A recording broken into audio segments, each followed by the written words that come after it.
حدیث کے الفاظ ہیں کہ سیدنا عفیف بن عمر الکندی صحابی رسول ہے. وہ کہتے ہیں کہ زمانے جہالیت میں ایک دفعہ مکہ شریف آیا, خانہ کعبہ شریف کے پاس ہی میں بیٹھا تھا, اور میں تاجر تھا اور میں تجارت کی غرض سے آیا اپنے بیوی بچوں سمیت, آؤٹنگ کرنے کے لیے بھی تجارت کے لیے بھی. اور کس کے پاس آیا؟ عباس ابن عبد المطلب کے پاس, جو اس وقت تک وہ بھی مسلمان نہیں ہوئے تھے, اور وہ نبی علیہ السلام کے کیا ہیں؟ چچا. کہتے ہیں میں خانہ کعبہ شریف کے پاس بیٹھا ہوا تھا, ظاہر اوپن مجمع تھا, یعنی ارد گرد تو وہ دیواریں نہیں ہوتی تھی نا پہلے, دور بھی بیٹھے تو کعبہ نظر آتا تھا. کہتے ہیں جب سورج ڈھلا یعنی ظہر کا وقت شروع ہوا تو میں نے دیکھا ایک بڑا خوبصورت نوجوان ہے, وہ خانہ کعبہ شریف میں داخل ہوا اور قبلہ رخ کھڑے ہو کر اس نے نماز پڑھنی شروع کی. اتنے میں ایک چھوٹا سا بچہ وہ دوڑتا ہوا آیا, وہ اس کی دائیں طرف کھڑا ہو گیا اور اس نے بھی نماز شروع کر دی. اور تھوڑی دیر بعد ایک عورت آئی, وہ ان دونوں کے پیچھے کھڑی ہوگی اور اس نے بھی نماز شروع کر دی.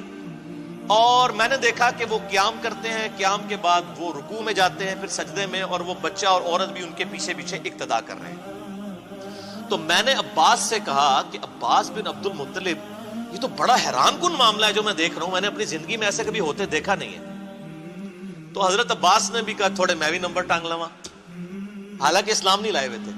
انہوں نے کہا پتہ یہ کون ہے؟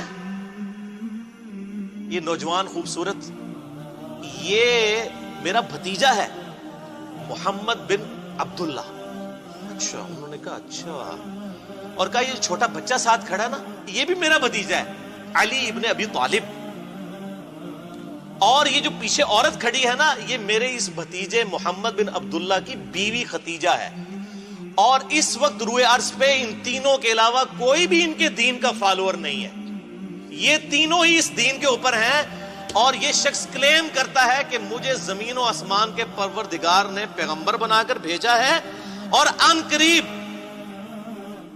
کیسر و کسرا کے خزانے میرے قدموں میں ڈھیر ہوں گے, رومن اور پرشین امپائر گر جائے گی.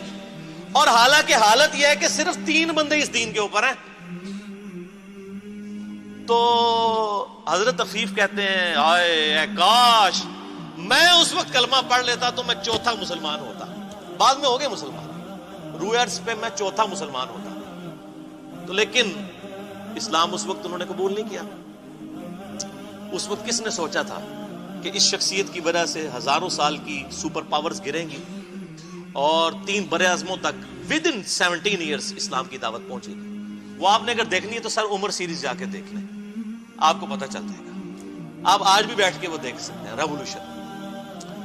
تو یہ حدیث کیا آپ کو بتا رہی ہے کہ 3 بندوں کے علاوہ کوئی چوتھا مسلمان نہیں تھا. حضرت عباس کہہ رہے ہیں, یعنی ابھی حضرت ابوبکر بھی مسلمان نہیں ہوئے تھے اور زید بن حارثہ بھی نہیں ہوئے تھے, 3 مسلمان. آپ یہاں تک تو پہنچ گئے کہ یہ 3 شروع کے مسلمان ہیں. نبی علیہ السلام تو ہے ہی ہے نا, آمن الرسول بما انزل الیہ من ربہ والمؤمنون.